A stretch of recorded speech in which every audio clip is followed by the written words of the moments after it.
Okay, guys, so your unit test is in the classwork tab, but if you do want to see some solutions, I'm just going to work out kind of one of each type for you here. So you can just go ahead and start your unit test, or if you'd like to see some more work on the unit from the unit review before you get rolling on it, you can just watch this guy. Okay, so if you're following along, I would suggest having your unit circle sheet and also your trig identities sheet available.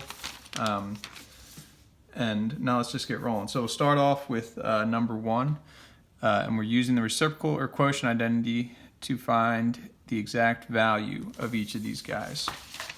So for the first one, we have find cosine of x if cotangent is equal to -7 and cosecant is equal to -5 square root of 2. So first thing I'm going to do is just figure out what quadrant my cosine is going to end up being in, or my angle is going to end up being in.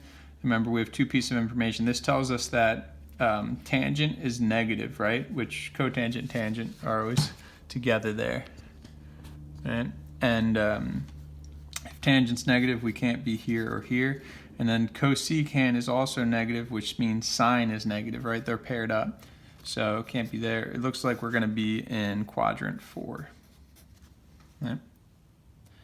So all that tells us is that when we find our answer, our cosine, it should be a positive, right? Because we're in the 4th quadrant, right?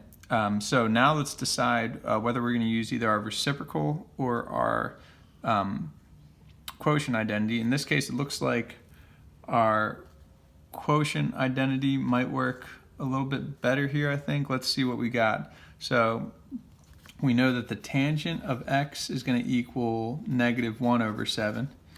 Right? So we have tangent, and it looks like we could also get sine by just flipping this guy. Might have to do a little extra work here.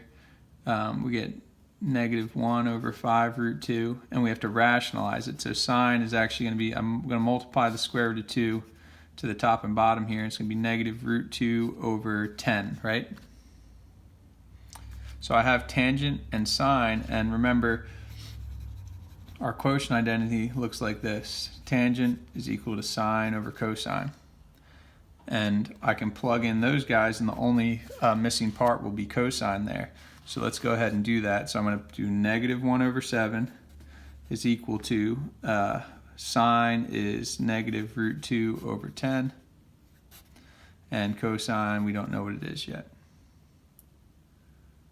Right. So we'd have to do a few things here. I'm going to multiply cosine on either side. So we got, here we're going to move over here, -1/7 times cosine of x is equal to -√2/10. And then I'm going to multiply by -7 on either side. And that'll get rid of this. And I got cosine is equal to, that's going to be, the negatives will cancel, and I'll have 7 square root of 2/10. And looks like I'm isolated, so we're good to go. Can't simplify it down either. So cosine is 7 square root of 2/10. Okay, so now let's move on to number 3, right? So we have if cosecant is equal to -5 square root of 6/12, and cosine is greater than 0, find cotangent. And we are using our Pythagorean identities. So first off, let's figure out which quadrant our answer is going to lie in. So we know that cosecant, which is the reciprocal of sine, is negative. So sine can't be negative here or here, right? And then cosine is greater than 0. So it looks like we're quadrant 4 again.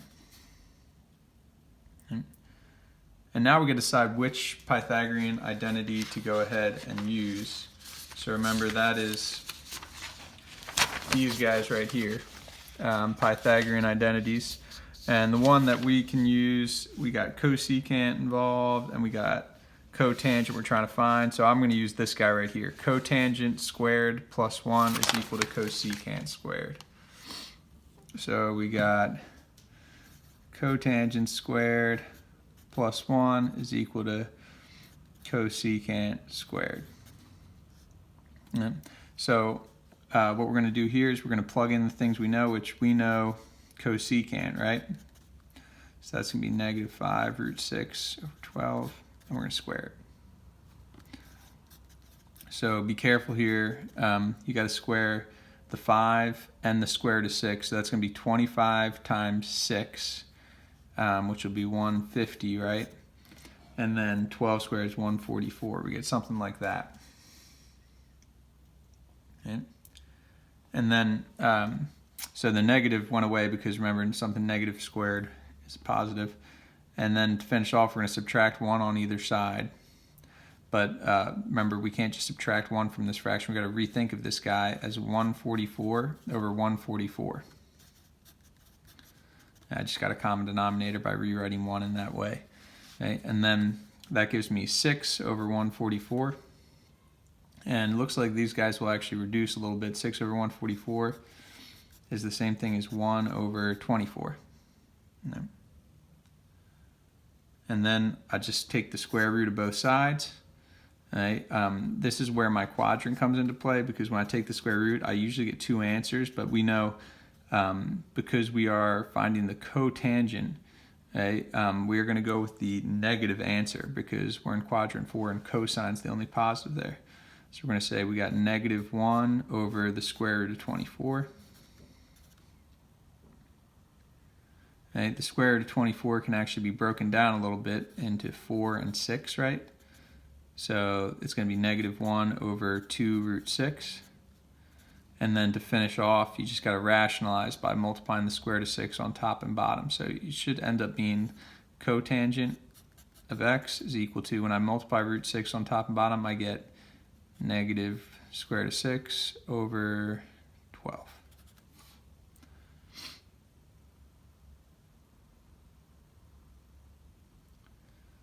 Okay, any questions on that guy?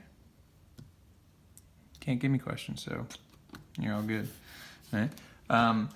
Now let's jump over to numbers 7 here. We'll do 7 and 9.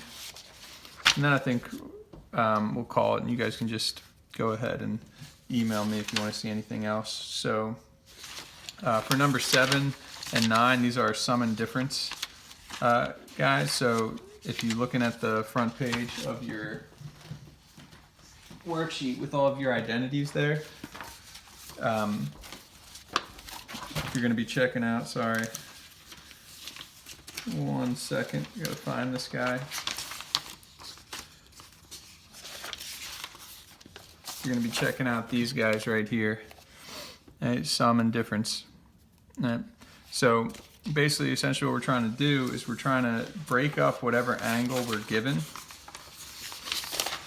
so that it's either the addition or subtraction of 2 angles from our unit circle.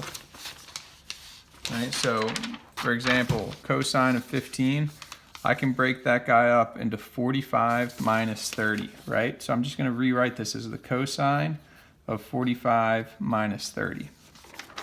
And then if you take a look at our trig identity worksheet, and this is going to be a difference because we subtracted, we can actually say, hey, my A value is going to be 45, my B value is going to be 30, and then we can rewrite it just like this. So I'm going to go ahead and do that. This is my A value, my B value. And the way I can rewrite cosine of A minus B is going to be cosine of A times the cosine of B, and then plus the sine of A times the sine of B. And all these guys we're actually able to find pretty easily using our unit circle. Like this cosine of 45 is just square root of 2 over 2. I just used my unit circle there. The cosine of 30 is square root of 3 over 2. And the sine of 45 is square root of 2 over 2. And the sine of 30 is 1 over 2. So I'm going to get square root of 6 over 4 plus square root of 2 over 4. And when you add those guys together, because they have a common denominator, you get something like that. Right? And then for something like, I'm actually going to do 10 instead because it has radians. And remember, the way to deal with these guys is probably easiest to just go ahead and convert that guy into degrees. And it'll make it a little bit easier to just break it up using the unit circle. So if we just do multiply by pi over 180 there, or sorry, 180 over pi, looks like this is actually equivalent to the tangent of 105.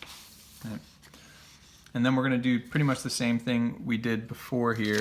So we're going to look at all our angles and see how we can break up 105. Okay. So it looks like one way we could do it is, I think we do 135 minus 30, right? So let's break it up in that way. So tangent of 135 minus 30. So there's our A and our B. And remember, our identities tell us that we can break up the tangent of A minus B in this way right here.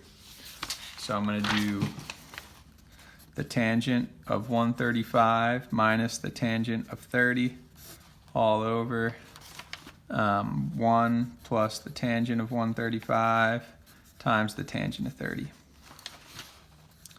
Right. Sorry, that's a little messy, but okay. And then you just go ahead and tangent of 135 is going to be, looks like it's -1, so I'm going to just replace these guys. So go -1 minus the tangent of 30, go to 30, that's going to be 1 over the square root of 3, and that gives us square root of 3 over 3. And then 1 plus the tangent of, we already found these, so 1 plus -1 times square root of 3 over 3. Right?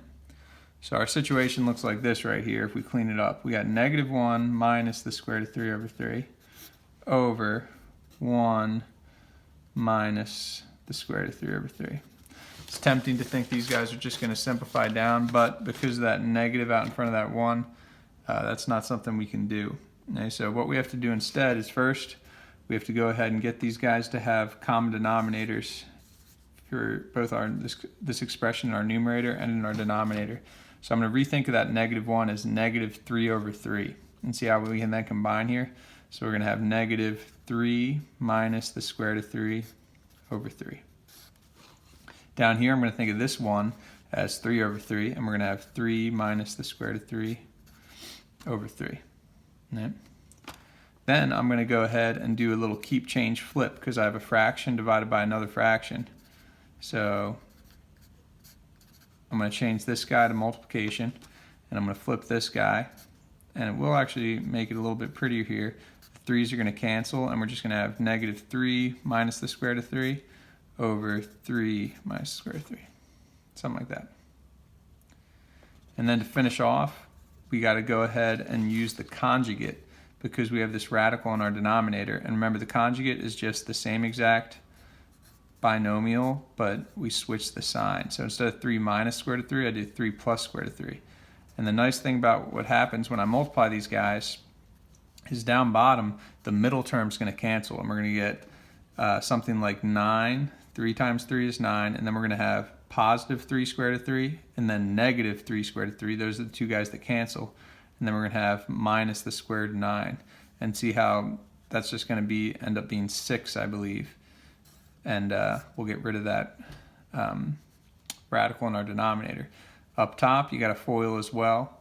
And here, let's just do some side work over here for that guy. So we got -3 minus the square root of 3, and 3 plus the square root of 3.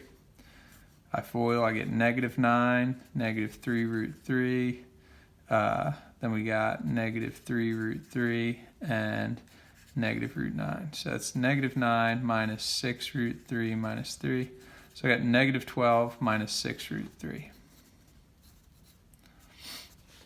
And then to finish off with these guys, we can actually simplify it down a little bit, right? 6 goes into everything, so it's just going to be -2 minus the square root of 3. And that'll be our answer there.